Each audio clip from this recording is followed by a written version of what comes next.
यहाँ मान लीजिए कुछ लोग रहते थे भारत में, जिनकी कोई मान्यता नहीं थी, रिकॉग्निशन नहीं था। तो उस समय तो भारत अखंड भारत था, आसपास के देश भी भारत का हिस्सा रहे होंगे।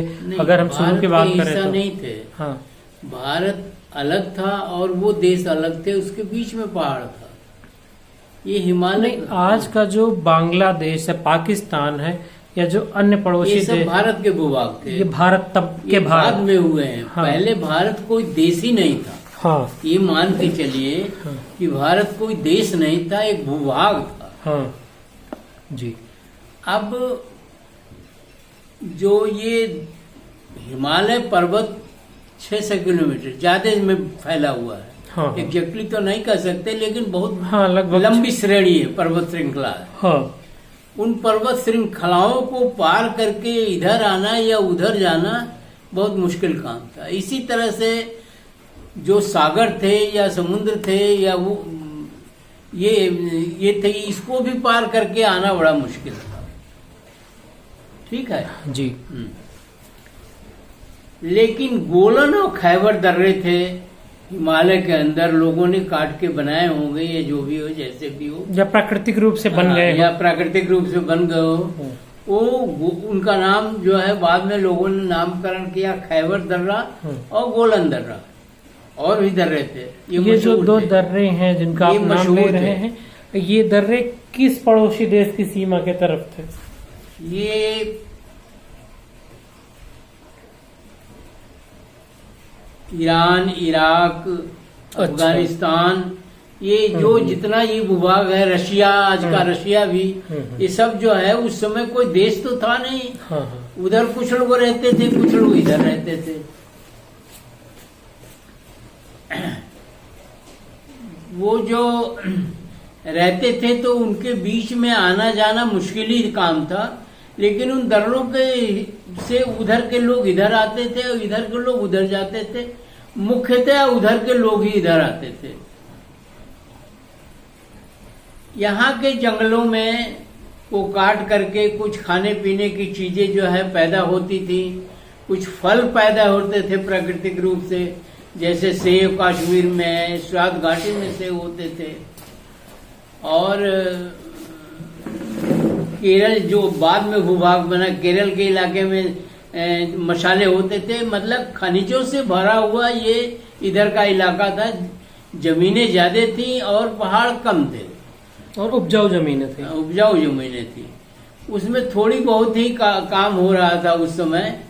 तो उधर से ईरान और इराक से की तरफ से लोग आते थे और आकर के इधर से पहली बार आए, अकेले आए। जो लोग आते थे वो व्यापार के उद्देश्य से आते थे या उत्सुकता बस पहले आना शुरू किया। अच्छा।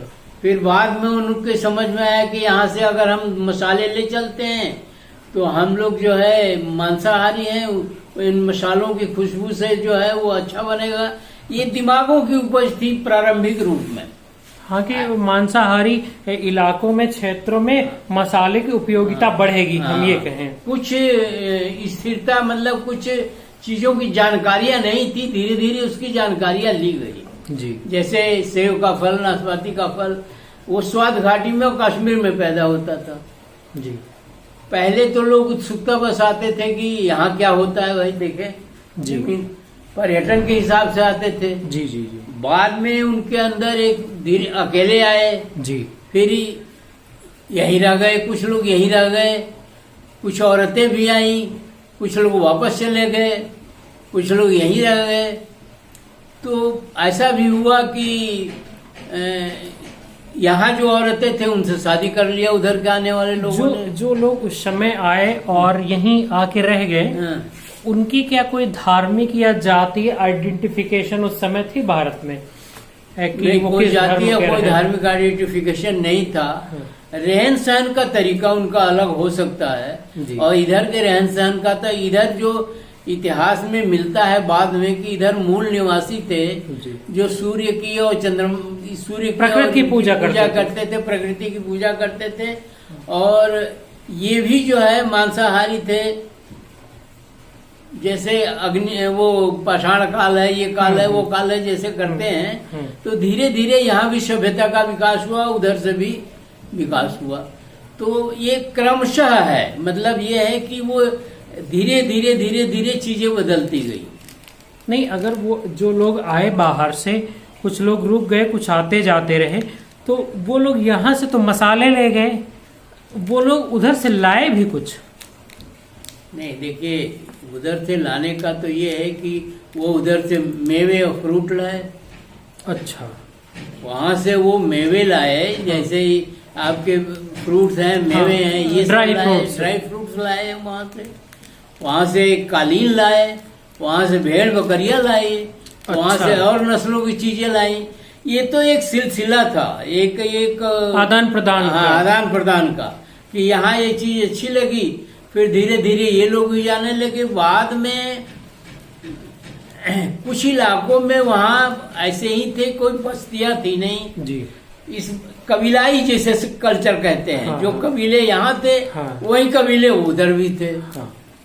शुरुआत में तो कबीलाई का मतलब थे। कि अस्थायी निवास, कभी भी जैसे आज का बंजारा जीवन की जिंदगी थी, कभी यहाँ है, कभी वहाँ है, कभी वहाँ है, कभी एक वहाँ मुसाफिर बंजारा कह सकते, बंजारा कहते हैं। यहाँ भी कबीलाई सभ्यता थी, उधर भी थी जी। बाद में धीरे धीरे वो बढ़ते हुए उधर के लोग थोड़ा लड़ाकू थे। अच्छा, क्योंकि लड़ाकू जीवन का संघर्ष करने के बाद ही आदमी स्टेब्लिश हो सकता है जी। लड़ाकू उसे बनना मजबूरी है जी। इधर के लड़ाकू उतने नहीं थे लोग जितने उधर के लोग थे लड़ाकू जी। ये बाद की बात है, जब सभ्यताएं स्टेब्लिश होने लगी जी, तो चंगेज खां भी लुटेरा था, लेकिन उसके वो भी राजवंश में था। अच्छा, वो अपने यहाँ के राजाओं के वहाँ के शासक थे, कबीले के लोग जो कबीले को संचालन करते थे वही उसके शासक थे। बात समझ रहे हैं ना? यहाँ कबीले के जो संचालक थे वही उसके बास थे, बिना कबीले के सरदार वो बोले कर जैसे हाँ, उस समय आता है कबीले के तो सरदार जो है कि बिना मर्जी के शादी नहीं होती थी, सरदारों के बिना मर्जी की शादी नहीं होती थी। कोई समाज या परिवार अपने बेटे या बेटी की मतलब कि स्वतंत्रता से बिना सरदार के अनुमति के शादी नहीं कर सकता था। इसके तो पीछे उनका क्या तथ्य था कि क्यों नहीं कर सकता था? सरदार जो है वो एक्चुअली बहादुर होते थे, तभी तो एक शासन करते थे, मतलब एक कबीला बनाते थे। हाँ। कुछ लोगों का। हाँ। और कबीले का हर व्यक्ति उसकी बात मानता था। अच्छा, अपने समूह के वो नेता होते थे। ऐसा भी होता था जैसे यहाँ के प्राचीन शादी विवाह की हम व्याख्या करें जी, तो आज भी बारात आती है जी लड़के की तरफ से जी, और यहाँ एक टेम्परेरी घर है जिसको माड़ो कहते हैं गांव में, मंडप, वो मंडप वो बनाया जाता है जी। उस मंडप के नीचे ही सारे वैवाहिक कार्यक्रम होते हैं जी। ये तो बाद की अवधारणा है जी। शुरुआत में तो वो लड़की को उठा ले जाता था, दूसरे सरदार के ग्रुप के जो बहादुर होता था जी। एक आपस में जो प्लानिंग होती थी कि हमें शादी करनी है तो नहीं, उठा ले जाने का क्या तात्पर्य? वो मतलब तरीका था ये कि वो लड़की और लड़का जंगलों में घूमते रहते थे, उनका प्रेम हो गया जी। ये तो प्राकृतिक चीज है, सेक्स जी। सेक्स इज ए केमिस्ट्री जी। केमिस्ट्री का मतलब ये है कि एक दूसरे का मतलब व्यवहार मिलता था, हार्मोन निकलता है लड़की में और लड़के में। साइंटिफिक रीड से आज की डेट की रीडिंग है। नहीं, वो चीज तो सही है। जो शादी ब्याह का जो सरदार तय करता था, तो शादी लड़का पक्ष लड़की के माँ बाप या उनके परिवार की सहमति से ही तो ये प्रक्रिया आगे बढ़ती रही। मेन सहमति तो सरदारों की होती थी। अच्छा, उसमें लड़की के माँ बाप की सहमति अनिवार्य नहीं थी? वो अपने सरदार को सहमति देता था। अच्छा, दोनों ग्रुप की सहमति नहीं थी। अच्छा, लड़का और लड़की की खुली सहमति नहीं थी। लड़का लड़की के परिजनों माँ बाप की भी खुली सहमति नहीं थी। वो सरदार से रिफर था, सरदार से एक क्या कहते हैं, मतलब सरदार की परमिशन आज्ञा जरूरी थी लड़के लड़की शादी के लिए, ताकि कबीलाई कल्चर जो था वो मेंटेन रहे। अच्छा, और एकता बनी रहे, एकता बनी और रहे, उनके अनुशासन बने जैसे रहे। उसी तरह से आज गांव हैं या शहर हैं, आज के परिवेश में आज सोसाइटियां हो गई हैं, सोसाइटियां हो गई हैं जी। तो इस गांव में हमारी शादी हुई है, उस गांव से माँ बाप की सहमति से हो रही है आजकल।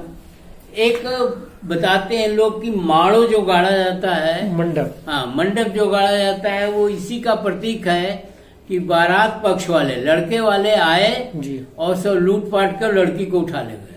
तो सर जब लड़की के पक्ष की सहमति है, सहमति तो बाद में होने लगे, नहीं बहुत सारे मामलों में सहमति नहीं होती है। बिहार में अब भी लड़के को उठा ले जाते हैं, पकड़ा हुआ विवाह, पकड़ा हुआ विवाह जिसको बोलते हैं। सर ये जो मंडप या माड़ों की जो पद्धति है, ये पूर्व से रही है?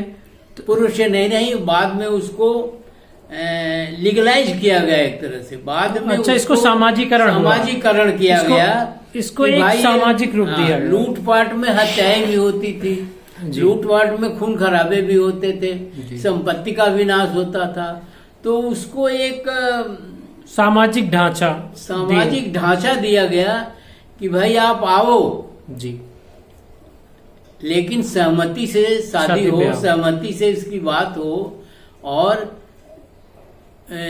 उसके लिए वही माड़ों का कंसेप्शन बनाया गया। उसमें 9 बांस होते हैं, 9 बांस का घर होता है। इसका एक दूसरा कंसेप्शन भी है।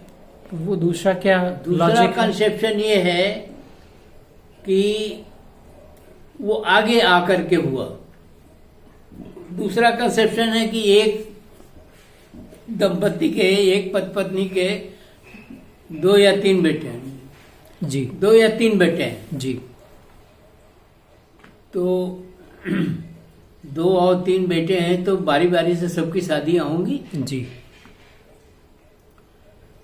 प्रथा ये थी शुरुआत में, जब इतना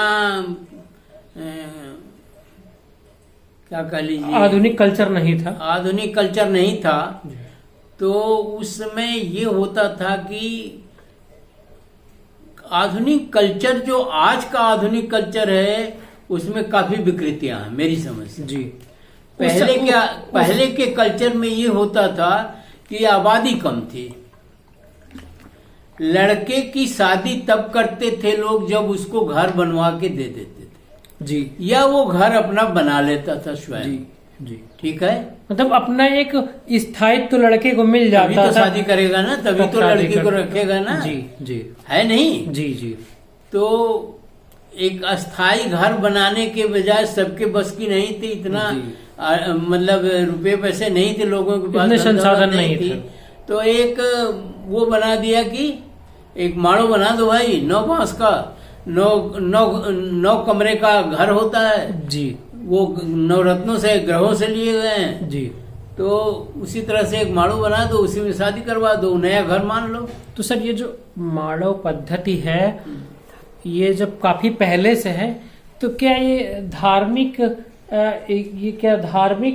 आइडेंटिफिकेशन था कि इस धर्म वाले इस पद्धति से शादी करेंगे, या पहले के जो लोग थे किसी भी धर्म के रहे हो मंडप प्रक्रिया में ही शादी करेंगे? मंडप प्रक्रिया का कंसेप्शन ये था जी, कि घर इतनी जल्दी नहीं बन सकता है, तो एक मंडप बना करके काम चला, वो कभी का कंसेप्शन था जी। आज उसका कोई अर्थ नहीं है, जो आज माड़ो प्रक्रिया है ये बिल्कुल ही अब उसकी कोई भूमिका नहीं है आज माड़ो प्रक्रिया है, ये इसको समाप्त कर देना चाहिए। ये तो एक कुछ ही धर्मों में है, या ये कह लें कि एक ही धर्म में है, लेकिन ये जो पहले माड़ो प्रक्रिया थी, क्या सभी धर्मावलंबी इस प्रक्रिया को? सभी धर्मावलंबी नहीं हुए, वो तो सभी धर्मावलंबी तो तब हुए जब उधर से मुस्लिम धर्म वाले आए जी। मुस्लिम धर्म में भी आप मुस्लिम कह लेते हैं यहाँ, लेकिन उसमें भी अनेकों कैटेगरीज हैं जी, सैयद हैं, लोधी हैं जी, गुलाम वंश के हैं, तमाम हैं जी, जैसे यहाँ है। ये तो कैटेगराइजेशन जो है एक सामाजिक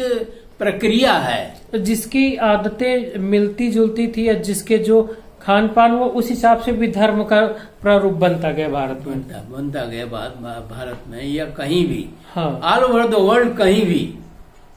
जो आज अमेरिका का स्वरूप देख रहे हैं, ये 1000 साल पहले 500 साल पहले कुछ था थोड़ी ना, कुछ भी नहीं था, नथिंग एल्स। भाई वैसे ही रहते थे जैसे यहाँ के लोग रहते थे। अच्छा, ऐसे कबीलापन जा रहा है। कबीलापन जो है पूरे वर्ल्ड में था। कबीलापन का मतलब वो तो नेचुरल है कि भाई तुम वहां रहते हो, हम यहाँ रहते हैं, तुम वहां रहते हैं, एक जगह हो जाए। जो ये बाहरी आक्रांता है, तो इन्होंने क्या यहाँ के जीवन को, यहाँ के जीवन का जो शादी विवाह का परिवेश है या खान पान या व्यापार, इन सब चीजों को प्रभावित किया? बिल्कुल प्रभावित किया। ईरान और इराक, उधर के दो जो ये कंट्रीज थी, ये डेवलप्ड थी जी पहले से। हाँ, पहले से डेवलप्ड मतलब धीरे धीरे ही हुई, संपन्न थी। संपन्न थी, भारत की तुलना में ज्यादा संपन्न थी। और वहाँ जैसे रेगिस्तानों में रेगिस्तान होते हैं, जहाँ उपजाऊ जमीनें होती हैं, जी, वहीं लोग जाके बसते हैं जी, जहाँ सुख सुविधाएं मिलने की चांसेस होती हैं, खासकर नदियों के किनारे। बगदाद और बिसरा जी, ये दो बड़े ही व्यापारिक केंद्र थे। सर, बगदाद और बिसरा, ये बिसरा कहाँ पे है आज? दोनों ईरान में है। जी, अच्छा, ईरान की राजधानी है बगदाद, और ये भी आसी पास है बगदाद, व्यापारिक केंद्र है बिसरा जी। तो वहां से और ये भारत का व्यापार होता था। अच्छा, बिसरा से? हाँ, किन चीजों का व्यापार होता था? ड्राई फ्रूट्स का होता था, कालीन का होता था, और बहुत सारी चीजों का होता था जी।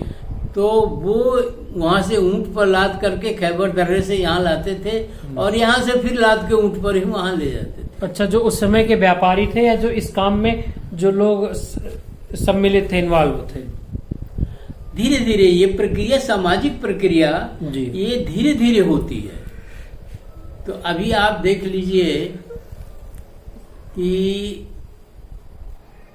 स्वात घाटी है, स्वात घाटी जो है जी, पाकिस्तान में है जी, ये अमेरिका ये कश्मीर की तरह से ही है। जी, जी, जी। स्वात घाटी कश्मीर से भी खूबसूरत है। क्या है वहाँ की खासियत जिसे आप स्वात घाटी कहते हैं? जैसा कश्मीर है वैसे स्वात घाटी है। कश्मीर का एटमॉस्फेयर, सब कुछ, फल ये हैं, सब तो कुछ है ऐसे ही वहाँ। हाँ, ये तो पहाड़ों में है, ऊंचाई पर जो एक्चुअली ऊंचाई पर जो शहर बसे रहते हैं वहाँ ठंडा रहता है जी। 6000 फीट की ऊंचाई पर जी। जहाँ सेब का पेड़ आप पहाड़ पर देखिए, वो समझ लीजिए 6000 फीट से ऊंचा ऊपर है। जैसे आपके उत्तराखंड राज्य में बहुत सी जगहों पे है सब, बहुत सी जगहों पर है।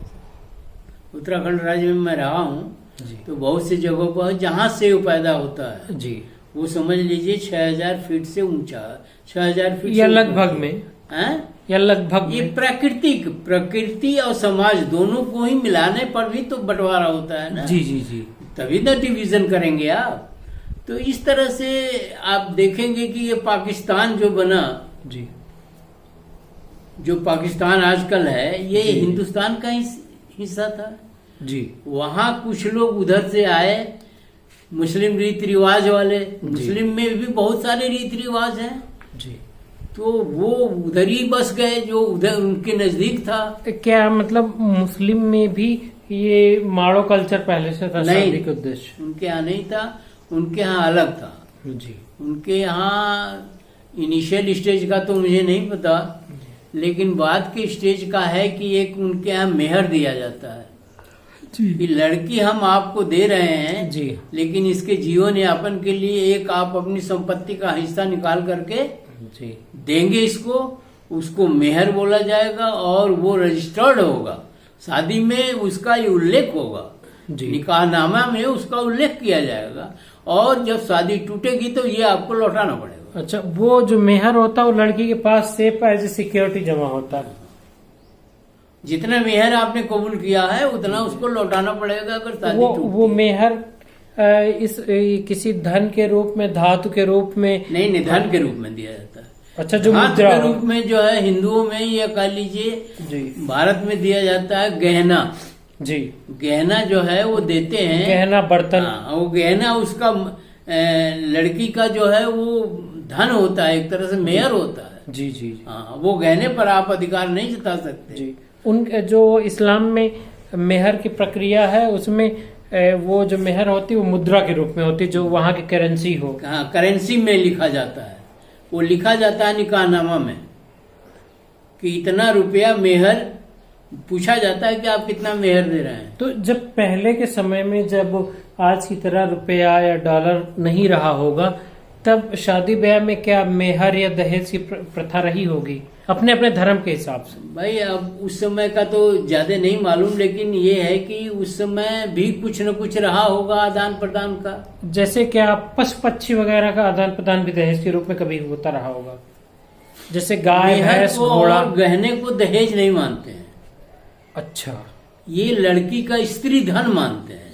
अच्छा, इस चीज को हम दहेज से हटा दें। हाँ। तो जैसे पहले के समय में मुस्लिमों में दहेज नहीं चलता जी, अब चल रहा होगा या जो भी है अभ्रंश होगा, लेकिन मुस्लिमों में दहेज का कोई प्रोविजन नहीं है।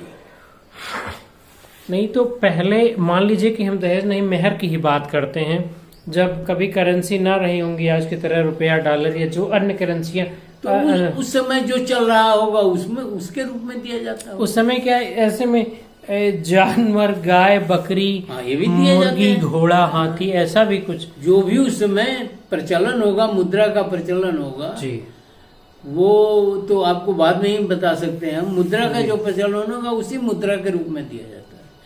सोना चांदी भी मुद्रा का ही रूप है जी।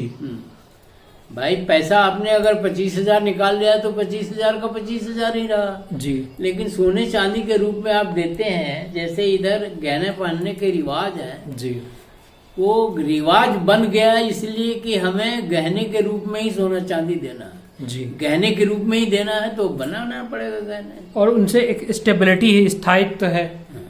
एक कभी इमरजेंसी में भी वो चीजें काम आती, बैकअप होता है। सोच समझ के ही ये सब प्रक्रियाएं धीरे धीरे होती हैं, आवश्यकता अनुसार जैसा जिसके समझ में आए, भाई ऐसा नहीं ऐसे करते हैं, ऐसा नहीं कर।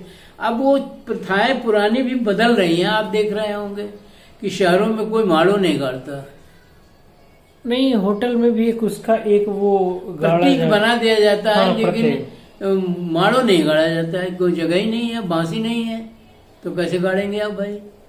ये तो गांव में अब भी चल रहा है प्रथा। शहरों में भी होटल में भी जो शादियां होती हैं उसमें थोड़ा एक प्रारूप, एक चांदनी तान दिया जाता है, एक उसके अंदर घड़ा हाँ, होता उसका है। एक प्रारूप होता है। लेकिन पहले जो शादियां होती थी उसमें माड़ों के अंदर हल भी होता था। जी जी, ठीक है ना जी। और एक घड़ा भी होता था जिसमें वो फसल बोई जाती है, ऐसे कुछ करके। हाँ। कलश, मतलब जो सामाजिक ये था कि खेती गृहस्थी पर ही पूरा जीवन आधारित था। अच्छा, वो मतलब शादी ब्याह भी प्रकृति को इंडिकेट करते थे, प्रकृति का प्रेजेंटेशन वहाँ रहता था जहाँ पे ये चीजें होती थी। कई प्रथाएं ऐसी हैं जिसकी विवेचना करेंगे तो लगेगा कि सार्थक है, लेकिन आज की डेट में वो सार्थक नहीं है, पहले की डेट में सार्थक थे। और आज जो हो रहे हैं वो प्रकृति से दूरियां इन प्रोग्रामों का बनता जा रहा है। दूरियां तो इसलिए कि समाज ही दूर होता जा रहा है, तो फिर दूरियां बनेगी ही बनेगी। पहले जैसे वो माटी कोड़ा जाता था जी, शादियों में जी, तो क्या करते थे, औरतें इकट्ठा होकर के बर को ले जाती थी जी, उसकी आंख बंद कर देती थी जी, आंख बंद करके और गड्ढा खोद के उसमें पानी डाल करके पैसा डाल देती थी जी, और कहती थी इसे खोजो जी। मतलब ये है कि जमीन के अंदर ही पानी से सिंचाई करके आपको पैसा, अनाज पैदा करके पैसा, हाँ। मतलब धन संपत्ति हाँ। आपको जमीन से ही पैदा करनी है। हाँ, उसी का है कि आप हाँ। यहीं से शुरू कर रहे हैं। वो उसको एक संस्कार की वो बच्चे को शुरू से ही डाल दे। हाँ। तो इस तरह से बहुत सारी प्रथाएं हैं जगह जगह में। इतना बड़ा देश है जो इसको प्रायद्वीप कहते हैं, तो यहाँ इतनी क्षेत्र के और विभिन्नताएं हैं, पोशाक में विभिन्नताएं, रीति रिवाजों में विभिन्नताएं, खान पान में विभिन्नताएं, इसलिए इसको प्रायद्वीप कहते हैं। तो इस तरह से और जगहों में ये चीज नहीं है। छोटे छोटे कंट्रीज हैं उनमें एक ही प्रथा चलती है। जैसे यूरोप के सारे कंट्रीज जो हैं वो यूपी के बराबर भी नहीं है। मतलब यूरोप के जो एक देश है, भारत के उत्तर प्रदेश राज्य से भी छोटा जी। नॉर्वे, स्विट्जरलैंड, ये सब, न्यूजीलैंड। आप एशिया में ले लीजिए, सिंगापुर यूपी से बहुत छोटा है, एशिया में आता है। डेवलप है पर बहुत छोटा है। क्षेत्रफल की दृष्टि से काफी छोटा है, एक हाँ, तो चौथाई वहाँ से। का जो ये एक सामाजिकरण होता है या एक वो बनता है, वो वहाँ के सामाजिक परिवेश में ही बनता है। जो जहाँ का परिवेश है उसी हिसाब से उसका खान पान, जीवन, शादी ब्याह, ये सब चीजें वहाँ पे वो निर्भर करते हैं। अपनी सुविधा अनुसार लोग बनाते हैं, या एक कल्चरल डेवलपमेंट कह लीजिए इसको। जी जैसे हमने बताया ना कि वो माटी खोदने वाला है, या जी, एक जी। आपके शादी में गृहस्थ, उसको घुरती बोलते हैं देहातों में, जी अभी बोलने लगे हैं गृहस्थी। जी। वो गृहस्थी जो है शादी से पहले हो जाती है। गृहस्थी क्या प्रक्रिया शादी में? हाँ, क्या प्रक्रिया है गृहस्थी में? ऐसा होता है कि लड़के जिसकी शादी हो रही है जी उसका बड़ा भाई जो है जी अपने छोटे भाई की पत्नी को गहने दान करता है, जिसे गहना वही देता है। जिसे चुनरी डालना कहते हैं। चुनरी डालना कर लीजिए, कपड़े भी रहते हैं उसके साथ। जी जी जी जिसको चुनरी जगह जगह लैंग्वेज अलग अलग हो जाती है। जी जी जी तो जैसे उसको घुरती कहते हैं देहातों में, गांव में। जी जी शहरों में उसको गृहस्थी कहने लगे हैं। जी। उसका कंसेप्शन ये है कि बड़े भाई की शादी हो चुकी होगी तभी छोटे भाई की शादी होगी। जी करता सब अरेंजमेंट फादर मदर ही करते हैं, जी लेकिन वो बड़े भाई से उतना दान करवाते हैं कि अपने छोटे भाई की बहू को जी आप ये गहने जो है दान करें। दान करो, क्योंकि तुम्हारी शादी हो चुकी है, जी। तुम्हारा घर बस चुका है, अब इनका भी घर अब बसे इनका और- घर बसाने में तुम्हारा भी योगदान होना चाहिए। और ये अच्छा जीवन जिए आशीर्वाद स्वरूप। ये कंसेप्शंस हैं, धारणाएं हैं, या एक व्यवस्था है जो आज के परिवेश में हमारी समझ से आज के परिवेश में उसका कोई मतलब नहीं रह गया। लेकिन ये पुरानी है धारणा। अब उसको एक प्रथा का रूप लोग दे देते हैं। उसकी समझदारी, एजुकेशन, शिक्षा की कमी की वजह से उसे प्रथा बना देते हैं, जी जी या उसको धार्मिक रूप दे देते हैं जी कि ऐसा होता है और ऐसा करना चाहिए ऐसा। लेकिन उसका कोई मतलब नहीं। जैसे हमने बताया ना कि 36 गुण तो मिलने नहीं है। पहली बात, जी 36 गुण औरत का कैसे, औरत और पुरुष का गुणे अलग होता है प्राकृतिक, जी तो आप कैसे मिला देंगे? भाई पुरुष जो है एग्रेसिव होता है, उसको जल्दी जल्दी गुस्सा आती है, या वो बलशाली होता है। जी। औरत जो है दयालु विनम्र होती होती है, विनम्र होती है। तो कैसे आप गुण मिला दोगे भाई? इमोशन बहुत अलग होते हैं। इमोशन अलग होते हैं, बात करने का तरीका, हर चीज अलग होती है। Everything is different. उसका काम भी अलग प्रकृति ने बनाया है। उसका काम जो है वो पुरुष से अलग है। हाँ? पुरुष से अलग है। पुरुष से अलग है। हालांकि दोनों मिल के करते हैं, लेकिन पुरुष से तो टोटली अलग है ना। जी। तो कैसे आप गुण मिला देंगे? जिस पीड़ा या वेदना को सहती है बच्चे के प्रसव के समय, वो तो पुरुष नहीं सहता ना। वो कभी नहीं सहता। तो कैसे कैसे उसका सेंटिमेंट और उसका सेंटिमेंट एक हो जाएगा? हाँ, वही मतलब औरत की तुलना में तो पुरुष का बहुत कमजोर वो हुआ, मतलब शारीरिक स्थिति, मानसिक भाई, स्थिति। औरतें जितनी मानसिक वेदना सहती हैं जी, उतनी मानसिक वेदना पुरुष नहीं सह सकता। उस स्थिति में और पुरुष फिर टूट गया। आप उसका वो लीजिए, क्या कहते हैं, टर्मिनोलॉजी, जी मतलब नामकरण, जी। जिसको कहते हैं हिंदी में नामकरण। नामकरण होना चाहिए, लेकिन नामकरण उसके गुण के ऊपर ही होता है। जी तो जैसे पुरुष नाम दिया गया, जी तो क्यों दिया गया? पुरुष क्यों दिया गया? कुछ और भी दिया जा सकता था। इसलिए दिया गया कि पौरुष, पौरुष माने शक्ति, ताकत। ताकत। तो पुरुष के पास ताकत होती है जी, प्राकृतिक रूप से, तो उसको पौरुष न कह के पुरुष कहा गया। स्त्री का नाम क्यों दिया गया? स्त्री, स्त्री का मतलब होता है रेगुलेटरी। कि चीजों को लगातार, नहीं, रेगुलेटरी का मतलब होता है कि हर चीज ऑर्डर में होनी चाहिए, सही तरीके से, संतुलित व्यवस्थित ढंग से। व्यवस्थित ढंग से होना चाहिए। आप गांव में सुनोगे, आपकी कपड़ा इस्त्री करा लाए, गांव में ऐसा सुनते हैं कि कपड़ा इस्त्री करा ले। जी। इस्त्री का मतलब ये है कि कपड़ा जो चूड़ा मुड़ा है व्यवस्थित, वो उसको व्यवस्थित कर दे। तो घर संभालने का काम औरतें करती हैं और बड़ा व्यवस्थित कर देती हैं घर। उनके अंदर अद्भुत गुण है इसका, बैलेंस से संतुलन बनाए रखना। बैलेंस से संतुलन बनाए रखती हैं कि कौन चीज कहाँ रहनी चाहिए, कौन सुविधाजनक है, कौन कैसे है। पुरुष का काम पौरुष दिखाना है, ताकत से काम करना है। तो ये एक बेसिक जो कॉन्सेप्ट प्राकृतिक है जी। उसको धार्मिक ले आकर के, चाशनी धार्मिक का डाल करके जी, कि नहीं औरत का तो यही काम है, पुरुष का तो ये काम है। और वहाँ पे सामाजिक रूप से औरत को थोड़ा नीचे दिखा दिया गया, नीचे दिखा दिया गया, जबकि हाँ। वो बहुत मूल्यवान है। और यही जो विडम्बना है, यही धारणा है जो खराब, समाज को पीछे ले जाता है, समाज को पीछे कर दिया है और आपके गुलाम होने में भी इसका रोल है। और इसी विडम्बना, इसी धारणा की आड़ में महिलाओं के साथ अत्याचार हुए, उनका शोषण हुआ और जिससे देश पीछे हुआ। महिलाओं का काम ऐसा है, आप देखिए दिन भर में अनकाउंटेबल, मतलब उनकी गिनती नहीं है। चाय बना लो, बर्तन धो दो, चाय दो, ये सारे काम ही है ना जी। किचन में जितने काम होते हैं, खाना बनाना या घर का कोई भी काम, घर का की कोई भी व्यवस्था काम में है, उसकी कोई क्रेडिट नहीं जाती है उसको। लेकिन वो सुबह से शाम तक व्यस्त रहती है ना, सुबह से शाम तक व्यस्त, और उसका कोई मूल्य भी आप नहीं देते हैं।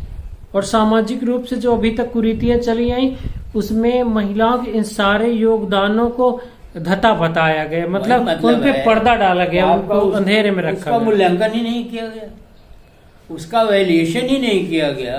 जबकि विकसित देशों में ऐसा नहीं है, वहाँ पे महिलाओं को भी बराबर का दर्जा है, उनका भी योगदान उतना ही काउंटेबल है। ये सारी चीजों में जो आजकल क्राइम बढ़ रहा है या महिलाओं के साथ अत्याचार हो रहा है, कहते हैं कि महिलाएं सब एक समान होती हैं जी, क्योंकि सारी महिलाओं के साथ अत्याचार होता है या सारी महिलाओं के साथ शोषण होता है।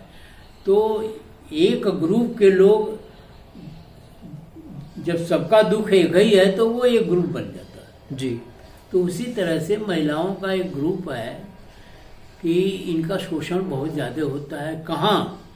जहाँ एजुकेशन कम है।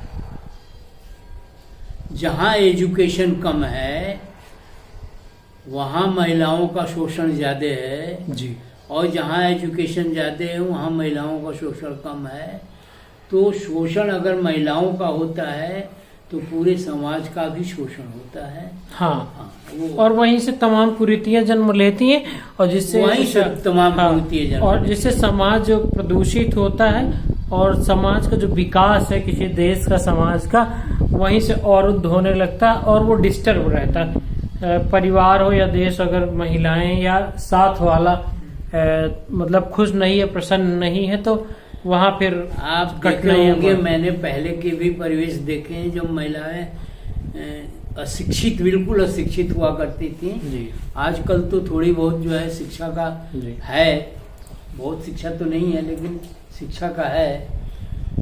तो आजकल आप देख रहे होंगे कि एजुकेशन महिलाओं में भी है और पुरुषों में है, तो समाज का स्तर थोड़ा ऊंचा उठ गया जी, पहले से ज्यादा उठ गया जी। जो समाज में पहले था वो अब नहीं है। तो जागरूकता मतलब काफी प्रतिशत बढ़ी है कि मेरा कहना है पॉलिटिशियंस को भी इस पर सोचना चाहिए या समाज को भी सोचना चाहिए कि शिक्षा का स्तर बढ़ाया जाए, शिक्षा को सुनियोजित किया जाए, शिक्षा पर ध्यान दिया जाए और सभी तरह के अधिकार जो पुरुषों को हैं उसके बराबर ही या उससे ज्यादा ही महिलाओं को दिया जाए, जिससे कि देश और समाज तरक्की करे।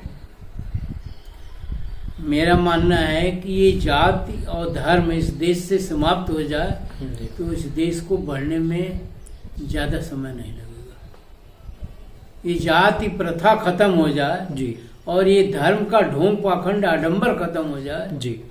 धर्म तो मानव धर्म है, अगर ढोंग पाखंड आडंबर खत्म हो जाए जी, तो ये देश दुनिया का सर्वोच्च देश हो जाएगा।